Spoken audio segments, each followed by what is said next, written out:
Hello, કેમ છો બધા? મજામાં છે? આનંદમાં છે? ઘરે છે? ઓકે, ચાલો તો નેક્સ્ટ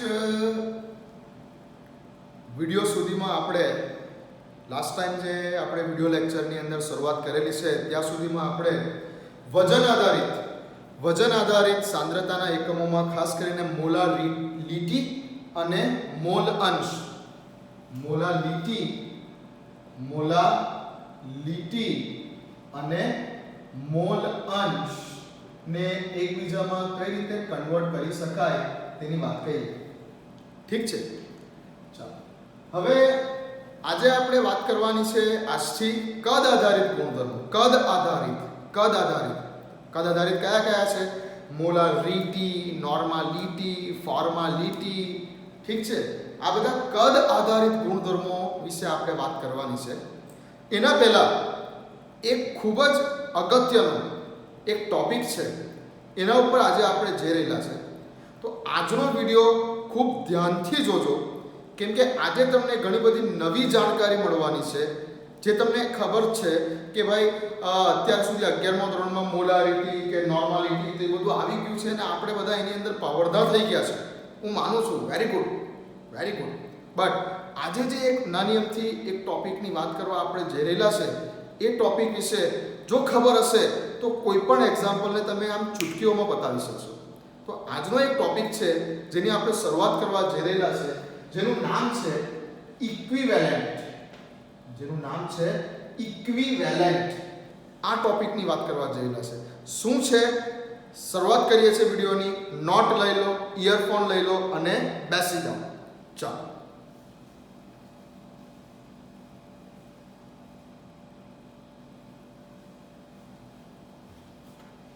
આજે માત્ર આપણે આ ટોપિકની વાત કરવાની છે, ઇક્વિવેલન્ટ.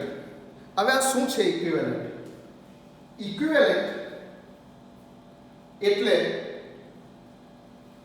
ગુજરાતીમાં બોલાશે આને તુલ્યાંક. કેમેસ્ટ્રીમાં રસાયણ વિજ્ઞાનમાં કોઈ પણ રાસાયણિક પ્રક્રિયા જેમ કે સપોઝ કે આ A + B gives C, આ એક રાસાયણિક પ્રક્રિયા છે કેમેસ્ટ્રી. હવે એની અંદર સમજો કે હંમેશા કોઈ પણ પ્રક્રિયામાં ભાગ લેતા પ્રક્રિયકો અને નિપજો ના જે આ ઇક્વિવેલન્ટ છે તે હંમેશા સમાન રહે છે. એક ઇક્વિવેલન્ટ A તેના B ઇક્વિવેલન્ટ વેઇટના 1 ગ્રામ સાથે અને C ની પણ એની સામે એક જ ઇક્વિવેલન્ટ મળે છે. 1 ગ્રામ ઇક્વિવેલન્ટ B સાથે જ પ્રક્રિયા કરે છે અને સામે 1 ગ્રામ ઇક્વિવેલન્ટ C નિપજ જ આપે છે. સમજો, હું કદાચ એક ઇક્વેશન લખું આ જગ્યા ઉપર, તો H2NaOH વત્તા H2SO4 gives શું બનશે? તો બેલેન્સ કરવા માટે તમારે અહીંયા 2 લગાવવું પડશે અને સામે કે બનશે Na2SO4 વત્તા સામે કે બનશે twice H2O.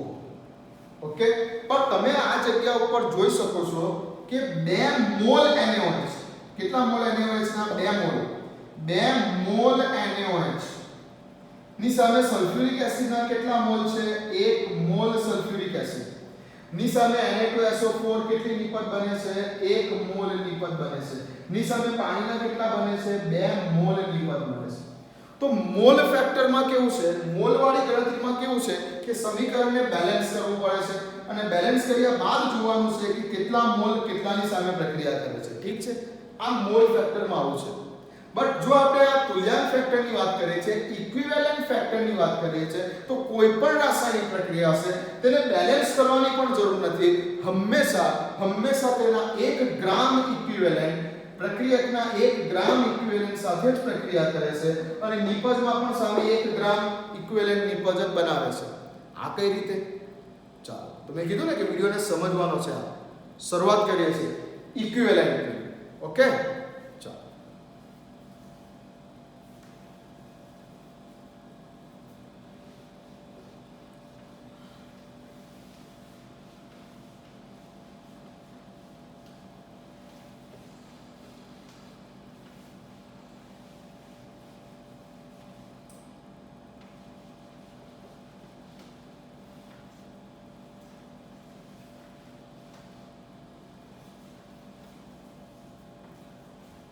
તો ઇક્વિવેલન્ટને સમજવા માટે સૌથી પહેલા તમારે સમજવાનું છે ઇક્વિવેલન્ટ વેઇટ.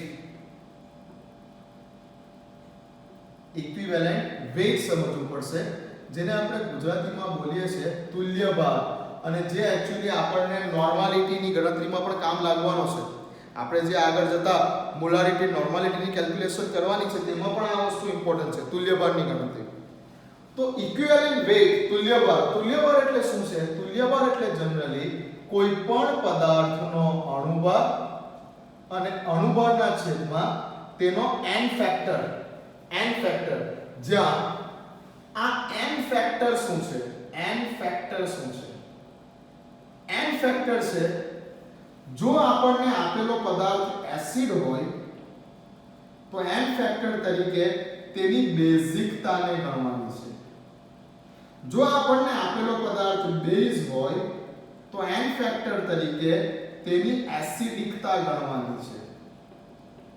અને જો આપણને આપેલો પદાર્થ કોઈ ક્ષાર હોય, કોઈ સોલ્ટ હોય, તો તેનો n ફેક્ટર તરીકે ધન આયનો, ક્ષારના ધન આયનોનો ધન વીજભાર અથવા ઋણ આયનોનો ઋણ વીજભાર, ધન આયનોનો કુલ ધન વીજભાર અથવા ઋણ આયનોનો કુલ ઋણ વીજભાર.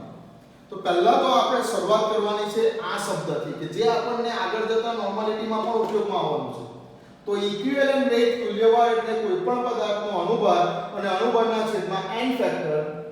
n ફેક્ટર એટલે આપેલો પદાર્થ એસિડ હોય તો તેની બેઝિકતા કેટલી છે તેને કહેવાશે n ફેક્ટર. આપેલો પદાર્થ બેઝ હોય તો તેની એસિડિકતા કેટલી છે તેને કહેવાશે n ફેક્ટર. અને આપેલો પદાર્થ કોઈ સોલ્ટ છે, કોઈ ક્ષાર છે, તો તે ક્ષારમાં રહેલા ધન આયનોનો કુલ ધન વીજભાર કેટલો છે અથવા તેમાં રહેલા ઋણ આયનોનો કુલ વીજભાર ઋણ કેટલો છે તેને આપણે બોલીશું n ફેક્ટર. સૌથી પહેલા આ સૂત્ર લખી દો. આજે એક નવો ખૂબ ઇમ્પોર્ટન્ટ ટોપિક સ્ટાર્ટ કર્યો છે આપણે. તો સૌથી પહેલા આ સૂત્ર લખી દો અને આ સૂત્રમાં n ની કિંમત કેટલી હોય છે તે લખી દો. ચલો લખો.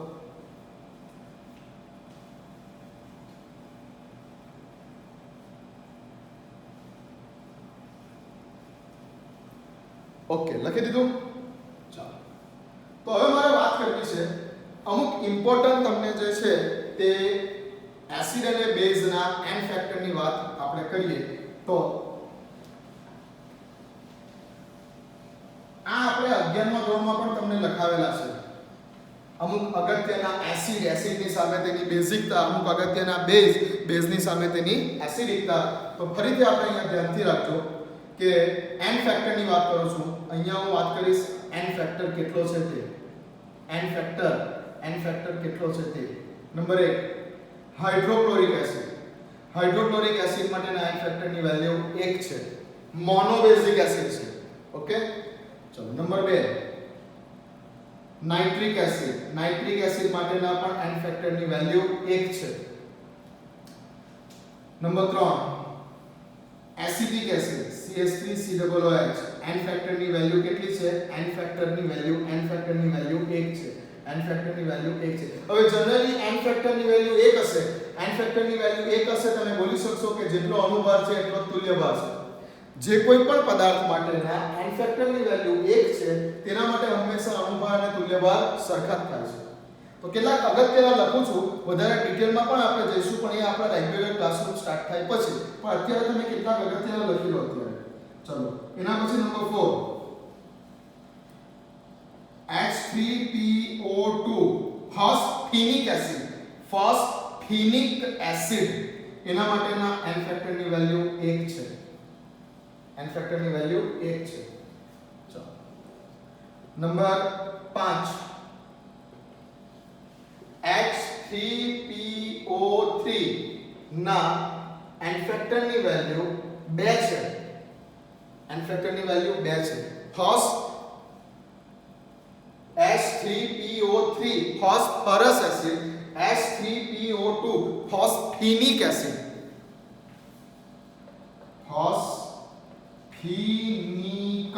ફોસ્ફિનિક એસિડ, H3PO3 ફોસ્ફરસ એસિડ. ચલો નંબર 6 H3PO4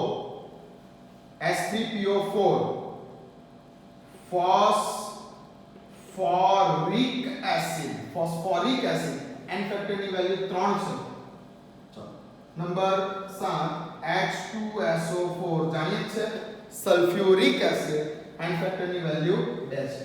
તો કેટલાક અગત્યના એસિડ અને કેટલાક અગત્યના એસિડ માટેનો n ફેક્ટર એસિડ માટેનો n ફેક્ટર જેને એસિડ માટેની બેઝિકતા પણ બોલી શકાય. બેઝિકતા n ફેક્ટર એટલે જો એસિડના કેસમાં હોય તેને બેઝિકતા પણ બોલી શકાય. તો કેટલાક અગત્યના એસિડ અને તેના n ફેક્ટર એટલે કે બેઝિકતાના મૂલ્યો લખો ઝડપથી. સ્ટાર્ટ કરો.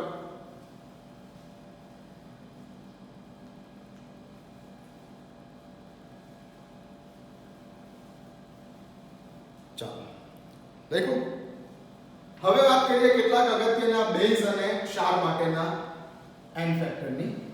તો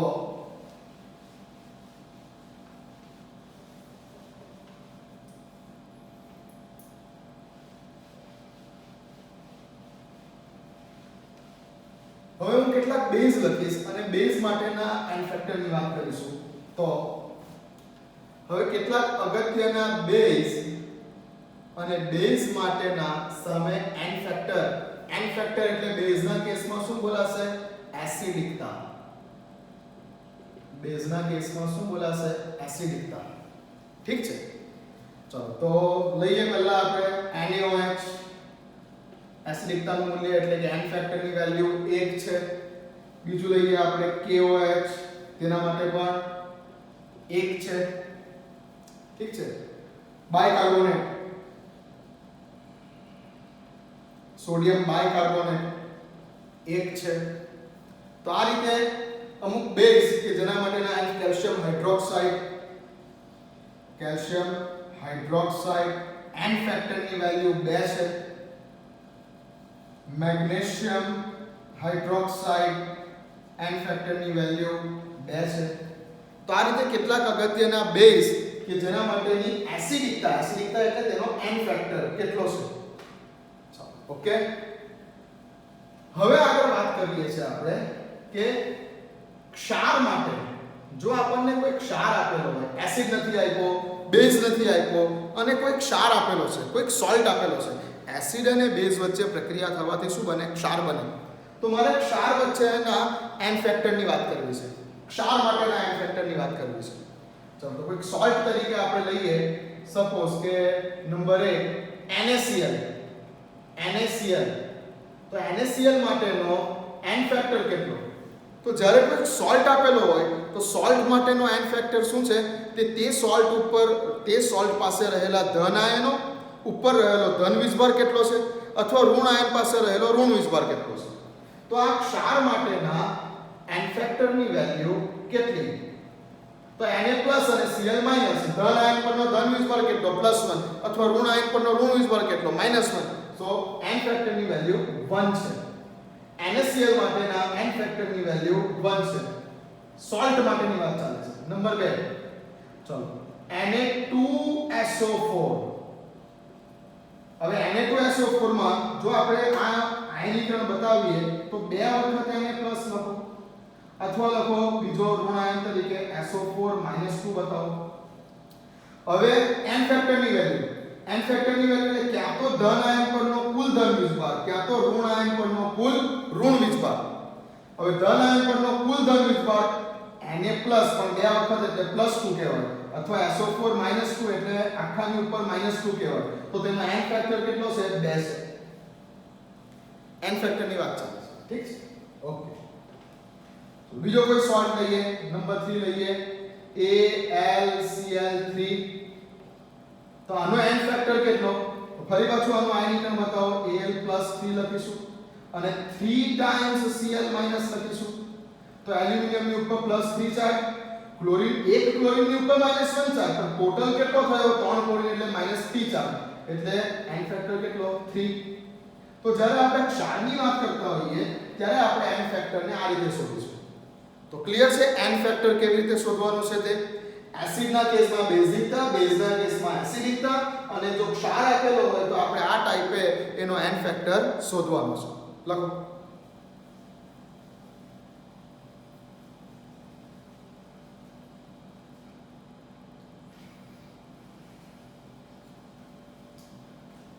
ચાલો આટલું ક્લિયર છે? ઓકે. હવે ફરી પાછા આપણે આ ટોપિક પર આવીએ છીએ. આ તો આપણે વાત કરી n ફેક્ટર એટલે કે કેવી રીતે શોધવાનું, જેની જરૂર એક્ચ્યુઅલી આપણને અહીંયા પડવાની છે. આ n ફેક્ટરની જરૂર આપણને અહીંયા પડવાની છે. એટલે આ જગ્યાએ ઉપર પહેલા આ સમજવું જરૂરી છે. ચાલો હવે ફરી પાછા આવી જઈએ ઇક્વિવેલન્ટ વેઇટ ઉપર. ઇક્વિવેલન્ટ વેઇટ એટલે કોઈ પણ પદાર્થનો અણુભાર. અણુભાર કેવી રીતે શોધવાનો તે આવડે છે. Divided by n factor. n factor મેં તમને અત્યારે કેટલાક અગત્યના કીધા, અત્યારે આટલા યાદ રાખો. બરાબર? ચાલો હવે મારે વાત કરવી છે તુલ્યાંકની. ગ્રામ તુલ્યાંક, જે એક નવો શબ્દ મેં તમને સ્ટાર્ટિંગમાં જ અત્યારે કીધો, ઇક્વિવેલેન્ટ. ઇક્વિવેલેન્ટ, ગ્રામ તુલ્યાંક. ઇક્વિવેલેન્ટ.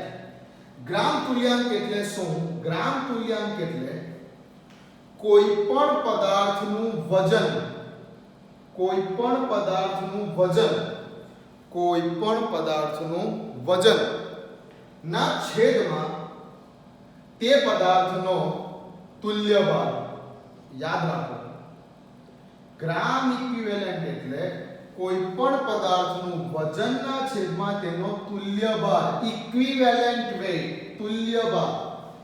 ગ્રામ તુલ્યાંકનું સૂત્ર આ છે. ઓકે? અથવા આ સૂત્રને મારે બીજી રીતે લખવું હોય તો ઇક્વિવેલન્ટ બરાબર વજન ના છેદમાં તુલ્યભાર. એટલે શું? તુલ્યભાર એટલે શું? અણુભારના છેદમાં n. તો હું લખી શકું છું અણુભારના છેદમાં n ફેક્ટર. આ n ઉપર જશે એટલે શું લખાશે? વજનના છેદમાં અણુભાર ઇન્ટુ n.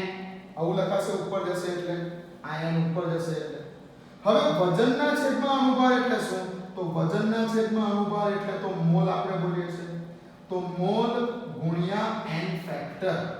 ઇક્વિવેલન્ટ બરાબર એક બીજું સૂત્ર પણ યાદ રાખો કે ઇક્વિવેલન્ટ બરાબર કોઈ પણ પદાર્થના મોલ અને મોલ ગુણ્યા તેનો n ફેક્ટર. ઓકે? તો તુલ્યભારનું સૂત્ર, ગ્રામ તુલ્યાંક એટલે ઇક્વિવેલન્ટનું એક આ સૂત્ર અને ઇક્વિવેલન્ટનું આ બીજું સૂત્ર લખી લો.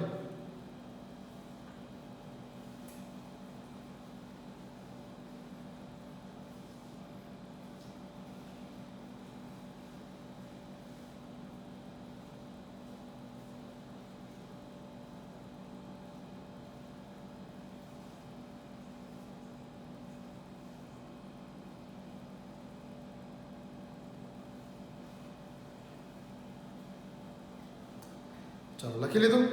ઓકે. તો ઇક્વિવેલન્ટ ની ગણતરી હવે કેવી રીતે કરવાની? ઇક્વિવેલન્ટ ની ગણતરી કેવી રીતે કરવાની? હવે જો મને કદાચ એમ પૂછ્યું છે કે 20 ગ્રામ NaOH બરાબર ખાલી જગ્યા ઇક્વિવેલન્ટ. સમજી લો, અત્યારે શાંતિથી સમજી લો. આ શું છે એ તમને આગળ જતા ધીમે ધીમે ખબર પડવાની છે કેટલું અગત્યનું છે. સમજી લો અત્યારે 20 ગ્રામ NaOH બરાબર ખાલી જગ્યા ઇક્વિવેલન્ટ આવું પૂછ્યું છે.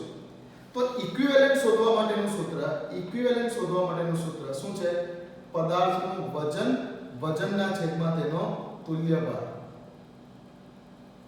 બરાબર. વજન કેટલું આપેલું છે 20. NaOH માટેનો તુલ્ય ભાર કેટલો? NaOH માટેનો તુલ્ય ભાર કેટલો? તુલ્ય ભાર બરાબર અણુભાર ના છેદમાં n ફેક્ટર. અણુભાર કેટલો? 40 એ ખબર છે બધાને, Na O H. તુલ્ય ભાર બરાબર અણુભારના છેદમાં n. NaOH માટેનો n ફેક્ટર કેટલો? અત્યારે તમને લખાયો n ફેક્ટર કેટલો? 1. હવે n ફેક્ટર જો 1 હોય તો અણુભારના તુલ્ય ભાર સરખા જ થાય એટલે 40. તો 20 divided by 40, 20 ભાગ્યા 40. તો જવાબ કેટલો આવશે? 1/2 એટલે 0.5 ઇક્વિવેલન્ટ. 0.5 ઇક્વિવેલન્ટ. ઠીક છે. ચાલો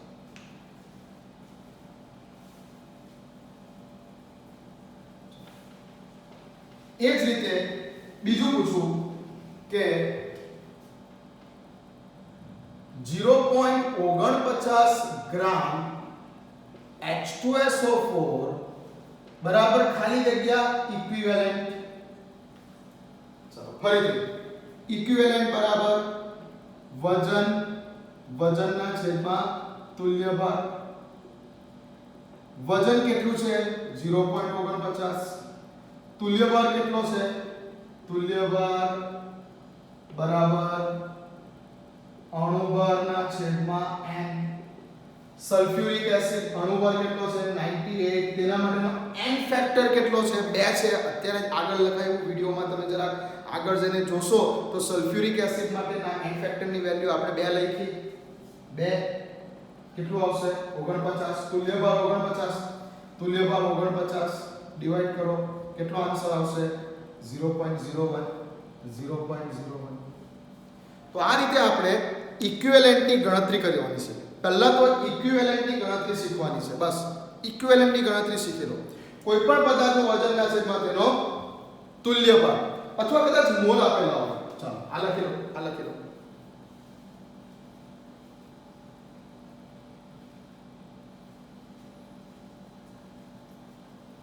લખ્યું? અથવા કદાચ એવું સમજો કે પદાર્થના મોલ આપેલા છે. પદાર્થના મોલ આપેલા છે. પદાર્થના મોલ આપેલા છે. કઈ રીતે બોલું?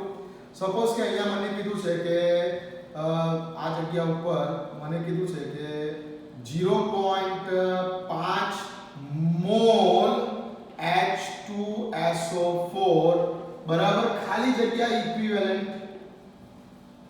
મોલ ઉપરથી ડાયરેક્ટ ઇક્વિવેલન્ટ શોધવા છે. પદાર્થના મોલ આપેલા છે અને ઇક્વિવેલન્ટ શોધવા છે. ચાલો તો શું કરવાનું છે હવે? ઇક્વિવેલન્ટનું બીજું સૂત્ર પણ તમને કીધું. ઇક્વિવેલન્ટ બરાબર mall into directly n factor.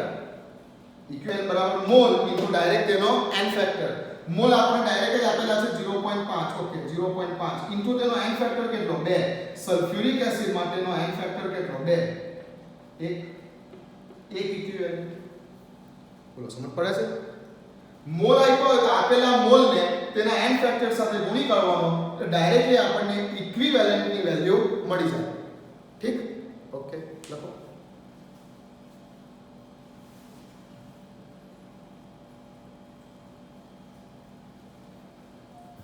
Okay તો આ રીતે આપણને પદાર્થનું વજન આપેલું હશે કે પદાર્થના મોલ આપેલા હશે, ઇક્વિવેલન્ટ શોધતા આવડી જાય છે. ફરી એકવાર લખી આપીશું કે જો ઇક્વિવેલન્ટ શોધવો છે એનું સૂત્ર છે વજનના છેદમાં તુલ્ય ભાર. જો તમને વજન આપેલું હશે પદાર્થનું તો વજનના છેદમાં તુલ્ય ભાર કરશો એટલે ઇક્વિવેલન્ટ મળી જશે. અથવા જો તમને મોલ આપેલા હશે તો ઇક્વિવેલન્ટ શોધવાનું કીધું છે તો તમે પદાર્થના આપેલા મોલ ગુણ્યા તેનો n ફેક્ટર કરી દેશો એટલે તમને ઇક્વિવેલન્ટની વેલ્યુ મળી જશે. ઇક્વિવેલન્ટની વેલ્યુ મળી જશે. ઓકે લખી લીધું છે? આગળ જઈએ છીએ. ચાલો હવે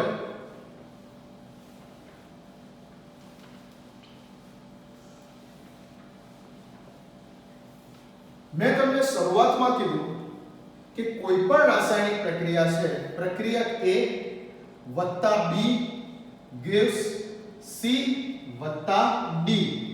કોઈ પણ રાસાયણિક પ્રક્રિયા છે, કોઈ પણ રાસાયણિક પ્રક્રિયામાં મોલ અલગ-અલગ હોઈ શકે છે. પ્રક્રિયાને સંતુલિત કરવા માટે મોલ સંખ્યા અલગ-અલગ હોઈ શકે છે.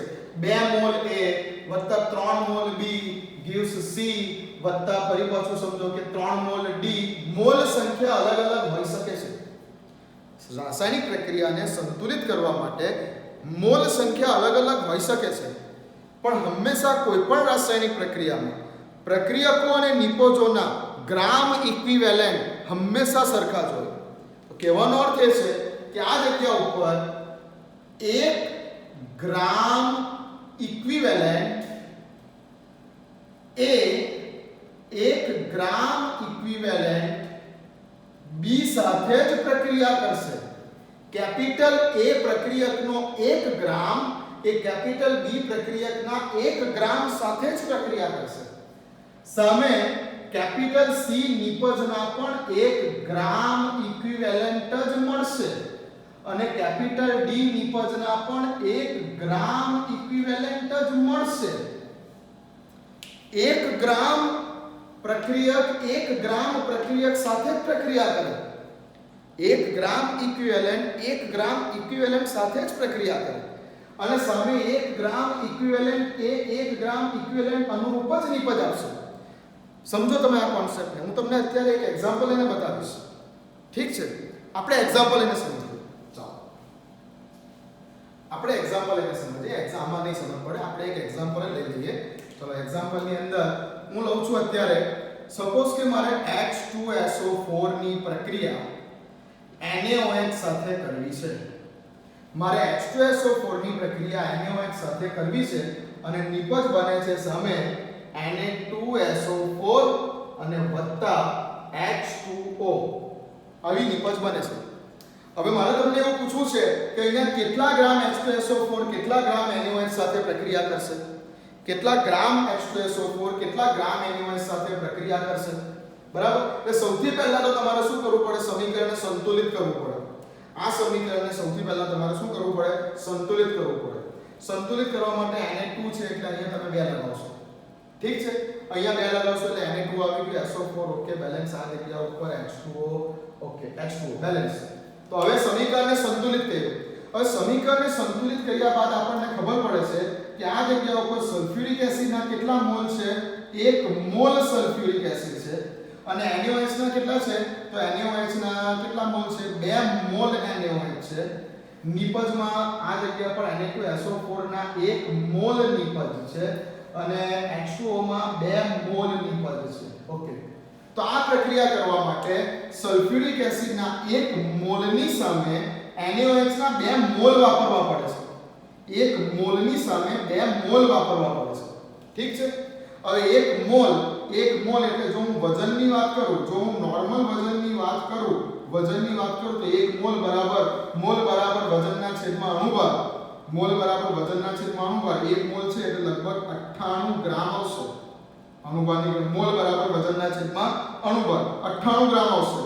આ જગ્યા ઉપર NaOH છે તો NaOH ની અંદર 2 મોલ છે. NaOH નો અણુભાર 40 છે. મોલ બરાબર વજનના છેદમાં અણુભાર 42 એટલે અહીંયા લગભગ આવશે 80 ગ્રામ. 80 ગ્રામ આવશે. બરાબર? નિપજમાંથી આ રીતે. તો અહીંયા એમ જોવા જઈએ તો 98 ગ્રામ H2SO4 એ 80 ગ્રામ NaOH સાથે પ્રક્રિયા કરે છે. આવું બોલવા માટે સૌથી પહેલા તો આપણે શું કરવું પડ્યું? આ સમીકરણને સંતુલિત કરવું પડ્યું. પછી કોની સામે કેટલા મોલ છે એની ગણતરી કરવી પડી કે 1 મોલની સામે 2 મોલ છે. પછી મોલ ઉપરથી આપણે આ વજન લાવી શક્યા. કેવી રીતે? મોલ બરાબર વજનના છેદમાં અણુભાર. મોલ બરાબર વજનના છેદમાં અણુભાર. તો આ સૂત્રની મદદથી પછી આપણે આ વજન શોધી શકીએ છીએ. પણ ઇક્વિવેલન્ટ કોન્સેપ્ટમાં એવું નથી. ઇક્વિવેલન્ટ કોન્સેપ્ટમાં 1 ગ્રામ ઇક્વિવેલન્ટની સામે પ્રક્રિયા કરે. ચાલો હવે હું તમને સાબિત કરીને બતાવું. ધ્યાન આપો. આ લખી લો પહેલા. ચાલો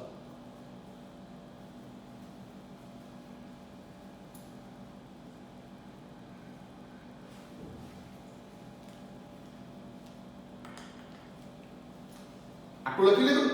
ચાલો હવે આ જ વસ્તુ આપણે સાબિત કરીને બતાવું છું. તો મારે H2SO4 માટે H2SO4 માટે મારે સૌથી પહેલા તો એના ઇક્વિવેલન્ટ શોધી કાઢવો છે. હવે ઇક્વિવેલન્ટ એટલે શું? ઇક્વિવેલન્ટ એટલે શું? ઇક્વિવેલન્ટ એટલે સીધી વાત છે મોલ ઇન્ટુ n ફેક્ટર. આ ઇક્વિવેલન્ટ નું સૂત્ર મેં તમને અત્યારે લખાવ્યું. તો મારે H2SO4 માટેના ઇક્વિવેલન્ટ શોધવા છે. તો જો અહીંયા H2SO4 કેટલા મોલ છે? કેટલા મોલ છે? 1 મોલ છે. તો મોલ બરાબર કેટલા? 1. તેનો n ફેક્ટર કેટલો? H2SO4 માટેનો n ફેક્ટર કેટલો? H2SO4 માટેનો n ફેક્ટર 2 છે. તેના મોલ કેટલા છે? 1 છે. 1 ગુણ્યા 2 કેટલા આવશે? 2 આવશે. 2 ગ્રામ ઇક્વિવેલન્ટ આવશે. 2 ગ્રામ ઇક્વિવેલન્ટ આવશે. ઓકે. NaOH માટેના ઇક્વિવેલન્ટ શોધવા છે. સૂત્ર આ છે ઇક્વિવેલન્ટ બરાબર મોલ ગુણ્યા n ફેક્ટર. NaOH માટેના મોલ કેટલા છે? 2 છે. ઠીક છે. NaOH માટેનો n ફેક્ટર કેટલો છે? n ફેક્ટર કેટલો છે? 1 છે. 2 ગુણ્યા 1 એટલે 2 ગ્રામ ઇક્વિવેલન્ટ આવશે. આવ્યું? 2 ગ્રામ ઇક્વિવેલન્ટ ની સામે 2 ગ્રામ ઇક્વિવેલન્ટ આવી ગયા તો 1 ગ્રામ ઇક્વિવેલન્ટ હશે તો 1 ગ્રામ ઇક્વિવેલન્ટ જ આવશે. શું કીધેલું? 1 ગ્રામ ઇક્વિવેલન્ટ 1 ગ્રામ ઇક્વિવેલન્ટ સાથે જ પ્રક્રિયા કરે. અહીંયા મોલ અલગ અલગ હતા. 1 મોલ H2SO4 હતો અને 2 મોલ NaOH હતો. પણ જ્યારે આપણે ઇક્વિવેલન્ટની ગણતરી કરી ત્યારે બંનેમાં 2 ગ્રામ જ આવ્યો. ઇક્વિવેલન્ટ બરાબર મોલ ગુણ્યા તેનો n ફેક્ટર. મોલ ગુણ્યા તેનો n ફેક્ટર. H2SO4 ના 1 મોલ હતા એની સામે H2SO4 ના 1 મોલ હતા એની સામે તેનો n ફેક્ટર કેટલો છે? n ફેક્ટર 2 છે. તો 1 ગુણ્યા 2 બરાબર 2 ગ્રામ આવ્યો. NaOH ની વાત કરીએ તો NaOH માં મોલ 2 હતા, મોલ 2 હતા અને તેનો n ફેક્ટર કેટલો હતો? 1 હતો. તો 2 ગુણ્યા 1 એટલે ઇક્વિવેલન્ટ ગ્રામ કેટલા? 2.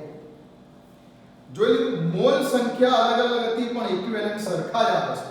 સરખા જ આવે છે. ઠીક છે. અહીંયા પણ તમે જુઓ, આ જગ્યા પર પણ તમે જુઓ તો મારે અહીંયા નિપજમાં પણ જો ઇક્વિવેલન્ટ ફાઇન્ડ કરવા છે, Na2SO4 માં ઇક્વિવેલન્ટ ફાઇન્ડ કરવા છે તો ફરી પાછું Na2SO4 સમીકરણમાં મોલ કેટલા છે? 1 મોલ છે. તો મોલ બરાબર 1 છે. અને Na2SO4 શું છે? ક્ષાર છે, સોલ્ટ છે. અને આપણે અત્યારે ગણતરી કરી Na2SO4 માટેનો n ફેક્ટર કેટલો છે? 2 છે. તો અહીંયા આપણે ઇક્વિવેલન્ટ બરાબર મોલ કેટલા છે? 1 છે. તેનો n ફેક્ટર કેટલો છે? 2 છે. ઇક્વિવેલન્ટ 2 ગ્રામ ઇક્વિવેલન્ટ જ આવે.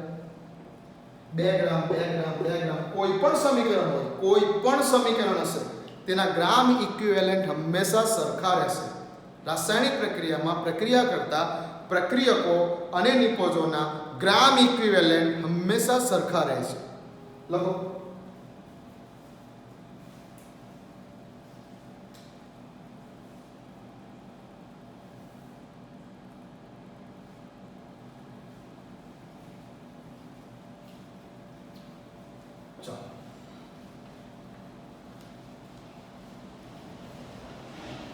બીજું કોઈ એક્ઝામ્પલ લઈએ. બીજું કોઈ એક્ઝામ્પલ લઈએ. સમજીને સમજવા માટે ધીમે ધીમે સમજો. ધીમે ધીમે સમજો. બીજું એક એક્ઝામ્પલ લઈએ. ઠીક છે. ચલો આ જગ્યા ઉપર મારે લેવું છે હવે H3PO4 plus NaOH. H3PO4 plus NaOH gives, ચલો બેલેન્સ કરો. શું બનશે? Na3PO4 and plus Na3PO4 and plus H2O બનશે. મારે બેલેન્સ નથી કરવું. આ ઇક્વેશનને બેલેન્સ જ નથી કરવું. ઠીક છે. અને કદાચ આ ઇક્વેશનમાં હવે m પૂછેલું છે. આ જગ્યા ઉપર કે ક્વેશ્ચન કંઈક એવો છે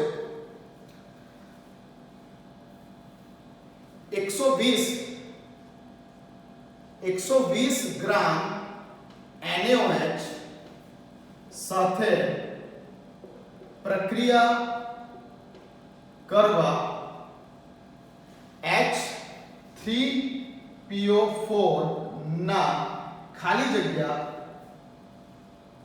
ગ્રામ ની જરૂર પડે. 120 ગ્રામ NaOH સાથે પ્રક્રિયા કરવા H3PO4 ના ખાલી જગ્યા ગ્રામની જરૂર પડે. આ ક્વેશ્ચન છે અને આ સમીકરણ આપ્યું છે, સમીકરણ બેલેન્સમાં નથી અને આ ક્વેશ્ચન પૂછેલો છે. તો નોર્મલ રીતે આપણે શું કરીએ? નોર્મલ રીતે જો આપણે આને કરવું હોય તો શું કરીએ? તો સૌથી પહેલા તો આપણે આ ઇક્વેશનને બેલેન્સ કરીશું. સૌથી પહેલા તો આપણે આ ઇક્વેશનને બેલેન્સ કરીશું. H3PO4 plus NaOH gives Na3PO4 plus H2O. સૌથી પહેલા બેલેન્સ કરીશું.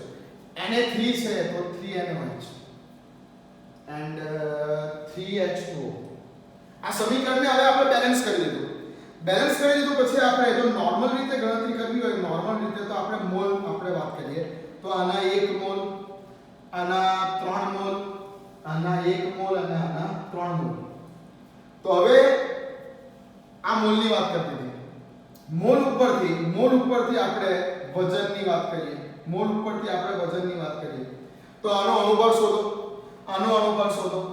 નિપજમાં તો જનરલી કંઈ પૂછ્યું નથી એટલે આ કરવાની જરૂર નથી. આનો અનુભાગ શોધો. ચાલો આનો અનુભાગ કેટલો આવશે? આનો અનુભાગ કેટલો આવશે?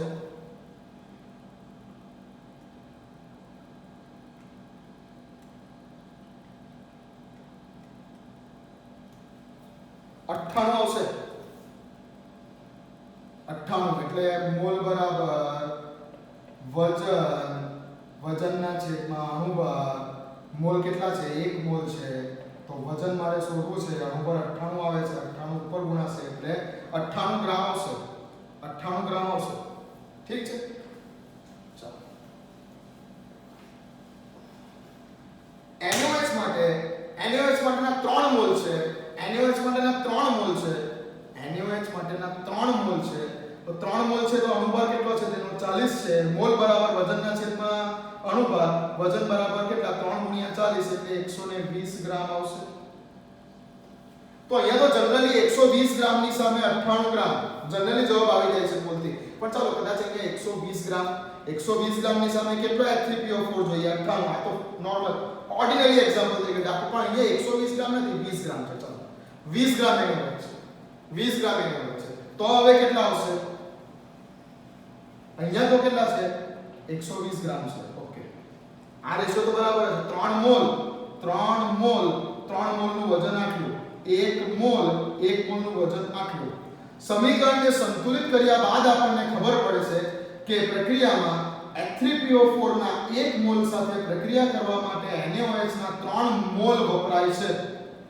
ઓકે, અને આ મોલ ઉપરથી આપણે બંનેના વજન લખી દઈએ છીએ. હવે આપણે શું કરીએ છીએ? હવે આપણે સ્ટેપ બનાવીએ છીએ કે 120 ગ્રામ NaOH સાથે પ્રક્રિયા કરવી હોય તો H3PO4 ના 98 ગ્રામ H3PO4 જોઈએ. 120 ગ્રામ NaOH સાથે પ્રક્રિયા કરવી હોય તો 98 ગ્રામ H3PO4 જોઈએ. તો 20 ગ્રામ NaOH સાથે પ્રક્રિયા કરવી હોય તો કેટલો H3PO4 જોઈએ? આપણે આવું જનરલી સ્ટેપ લખીએ છીએ. ઓકે, તો 20 ગુણ્યા 98 અને ભાગ્યા 120 તો આન્સર આવશે 16.33. આન્સર આવશે 16.33 ગ્રામ H3PO4 જોઈએ. તો આ આપણી નોર્મલ મેથડ છે. નોર્મલ મેથડ કે જેમાં સૌપ્રથમ તો આપેલા સમીકરણને સંતુલિત કરવામાં આવે. સંતુલિત કરીને કેટલા મોલનો રેશિયો છે તે જોવામાં આવે કે આના 1 મોલની સામે આના 3 મોલ. ઓકે, ત્યાર પછી મોલ પરથી વજન શોધવામાં આવે અને પછી 120 ની સામે 98 તો જે પૂછ્યું છે એની સામે કેટલા, અને આ રીતે આપણે આન્સર લાવીએ છીએ. તો આ કેટલી લાંબી પ્રોસેસ થઈ ગઈ. હવે હું તમને આ જ વસ્તુ ઇક્વિવેલન્ટના કોન્સેપ્ટથી 1 મિનિટમાં કરીને બતાવું. ધ્યાન આપજો. ઇક્વિવેલન્ટ કોન્સેપ્ટ ઉપર જઈએ છીએ. ઓકે, તો હવે ઇક્વિવેલન્ટ કોન્સેપ્ટ ઉપર જઈએ. મેં તમને કીધું કે હંમેશા કોઈપણ રાસાયણિક પ્રક્રિયામાં સમીકરણને સંતુલિત કરવાની પણ કોઈ જરૂર નથી. સમીકરણને સંતુલિત કર્યા વગર હું તમને આ આન્સર લાવીને આપું છું. જુઓ ધ્યાનથી. એટલી વસ્તુ ખબર છે કે હંમેશા કોઈપણ રાસાયણિક પ્રક્રિયામાં આ પ્રક્રિયક અને આ પ્રક્રિયકના ઇક્વિવેલન્ટ હંમેશા સરખા હશે. જેટલો ઇક્વિવેલન્ટ H2SO4 નો છે એટલા જ ઇક્વિવેલન્ટ આના હશે. એટલા જ ઇક્વિવેલન્ટ આના હશે. જેટલા ઇક્વિવેલન્ટ H2SO4 માટેના છે એટલા જ ઇક્વિવેલન્ટ NaOH માટેના હશે. એટલા જ ઇક્વિવેલન્ટ આના હશે. એટલા જ ઇક્વિવેલન્ટ આના હશે. ઠીક છે. ચલો હવે આપણને પૂછ્યું છે કે 20 ગ્રામની સામે કેટલો H3PO4 જોઈએ. ઓકે NaOH ના. તો પહેલા તો સલ્ફ્યુરિક એસિડ માટેના ઇક્વિવેલન્ટ એટલે શું? સૂત્ર શું ઇક્વિવેલન્ટનું? ઇક્વિવેલન્ટનું સૂત્ર શું છે? ઇક્વિવેલન્ટ સૂત્ર છે કે વજન ના છેદમાં તેનો તુલ્ય ભાગ. વજનના છેદમાં તેનો તુલ્ય ભાગ. તો હું સૂત્ર લખીશ ઇક્વિવેલન્ટનું વજન ના છેદમાં તુલ્ય ભાગ H2SO4 માટે. આ જગ્યા પર પણ વજન ના છેદમાં તુલ્ય ભાગ NaOH માટે. ઠીક છે. H2SO4 ના ઇક્વિવેલન્ટનું સૂત્ર NaOH ના ઇક્વિવેલન્ટનું સૂત્ર લખી દીધું બંને માટે. સલ્ફ્યુરિક એસિડ નથી, સોરી કયો એસિડ છે? H3PO4 આ છે. ચાલો હવે મારે જોવાનું છે H3PO4 નું વજન મારે શોધવાનું છે. કેટલો ગ્રામ જોઈએ વજન શોધવાના છે. તો હું વજન બરાબર W લખી દઉં છું. છેદમાં તેનો તુલ્ય ભાગ, છેદમાં તેની તુલ્ય ભાગની ગણતરી બતાવી દઈએ આપણે. તો H3PO4 માટેનો તુલ્ય ભાગ H3PO4 માટેનો તુલ્ય ભાગ બરાબર અણુભારના છેદમાં તેનો n ફેક્ટર. H3PO4 નો અણુભાર 98 છે. આપણે ગણ્યો અણુભાર 98 છે H3PO4 નો. તેનો n ફેક્ટર કેટલો છે? n ફેક્ટરની વેલ્યુ 3 છે. મેં તમને અત્યારે સ્ટાર્ટિંગમાં લખાવી. H3PO4 ના n ફેક્ટરની વેલ્યુ 3 છે. તેની બેઝિકતાનું મૂલ્ય 3 છે. તો 98 ભાગ્યા 3 32.66. તુલ્યબળ આવે છે 32.66. તો તુલ્યબળ લખી દઉં છું અહીંયા 32.66 બરાબર વજન NaOH નું વજન કેટલું કીધું છે? 20. NaOH નો તુલ્યબળ કેટલો? NaOH નો તુલ્યબળ કેટલો? તો અણુભાર કેટલો? 40.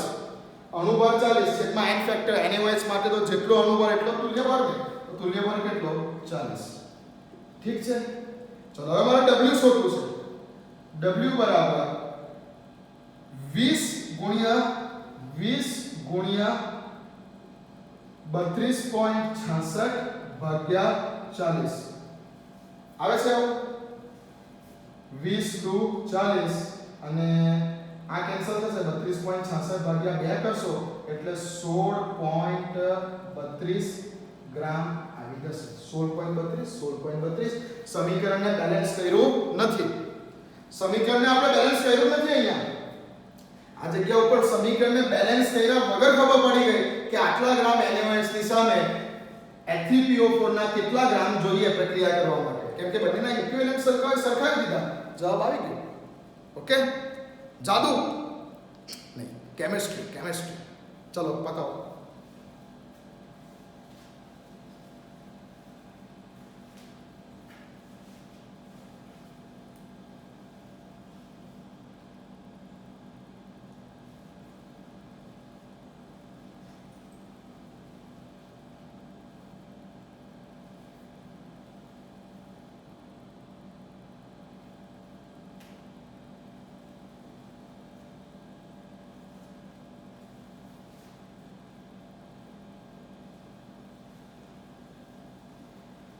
ચાલો okay.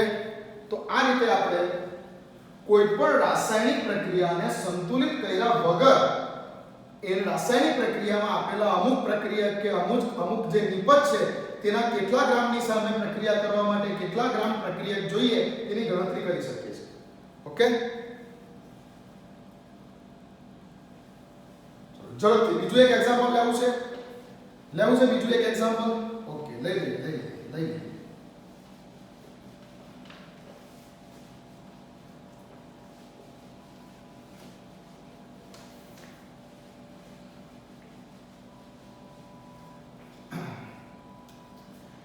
NaOH plus H2SO4 gives XYZ. જે બનાવે છે કઈ પણ બનશે નથી ખબર, જે બને તે નિપજ જોઈએ. લખવું તો લખી શકીએ છીએ આપણે કે અહીંયા નિપજ બનશે Na2SO4 પ્લસ H2O. બેલેન્સ છે બેલેન્સ નથી? ઓકે, બેલેન્સ છે બેલેન્સ નથી? સમીકરણ બેલેન્સ છે? ના, સમીકરણ બેલેન્સ નથી. અને આપણને પૂછ્યું છે આ જગ્યા ઉપર શું પૂછ્યું છે?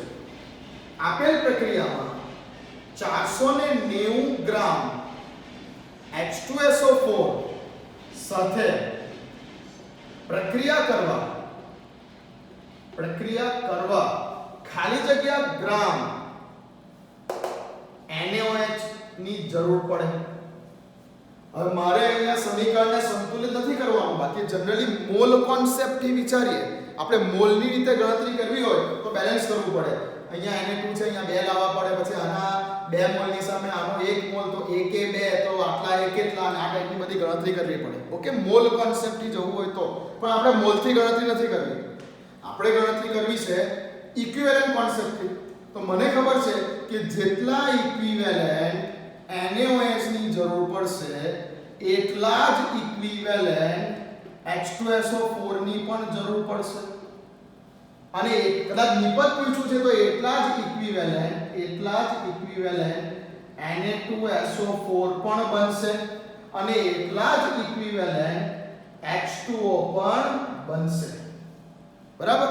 પણ અત્યારે આપણે આ નિપજની વાત નથી કરવાની, આપણને પૂછ્યું છે માત્ર H2SO4 ની સામે કેટલો NaOH જોઈએ એટલું જ પૂછ્યું છે. તો આપણે એટલી જ વાત કરીએ. ઠીક? ચાલો. તો આપણે આની વાત નથી કરવી, આપણે આ બે પર કોન્સન્ટ્રેટ કરીએ. ચલો, ઇક્વિવેલન્ટ એટલે શું? NaOH ના ઇક્વિવેલન્ટ એટલે શું? NaOH ના ઇક્વિવેલન્ટ એટલે NaOH નું વજન ના છેદમાં તેનો તુલ્ય ભાગ બરાબર H2SO4 ના ઇક્વિવેલન્ટ એટલે શું? તેનું વજન ના છેદમાં તેનો તુલ્ય ભાગ. ચલો, NaOH નું વજન શોધવાનું છે એટલે અહીંયા W લખી દો.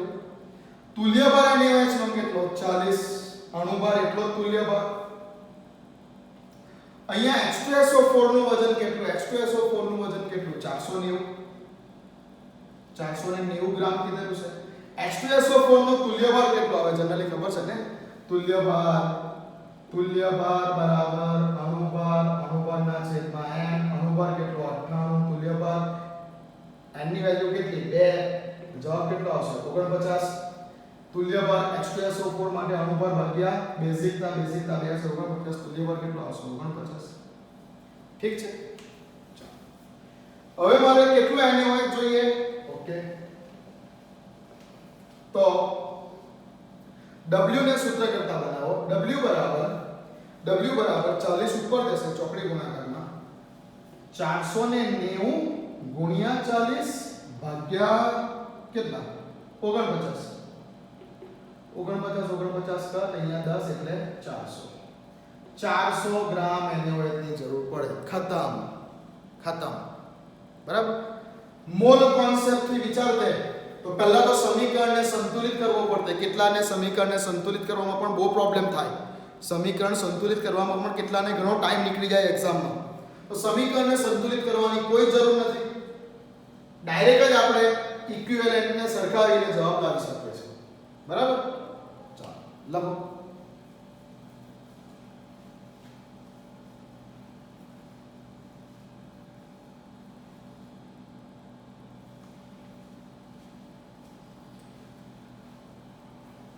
ઓકે, તો આજે જે આ ઇક્વિવેલન્ટની વાત કરી તે હવે આના પછીના ટોપિકમાં, આના પછીના વિડીયોમાં આપણને નોર્માલિટી કોન્સેપ્ટમાં એક જ સેકન્ડમાં કોઈ પણ રકમ આપી હશે દાખલાની, અને જો આ ઇક્વિવેલન્ટ કોન્સેપ્ટમાં બરાબર સમજ પડી છે તો આપણે એક જ સેકન્ડમાં ખાલી જોઈને આ દાખલાનો જવાબ શું છે તે લાવી દઈશું.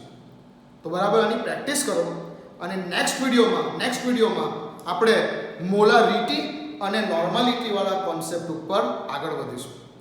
ઠીક છે? ચાલો.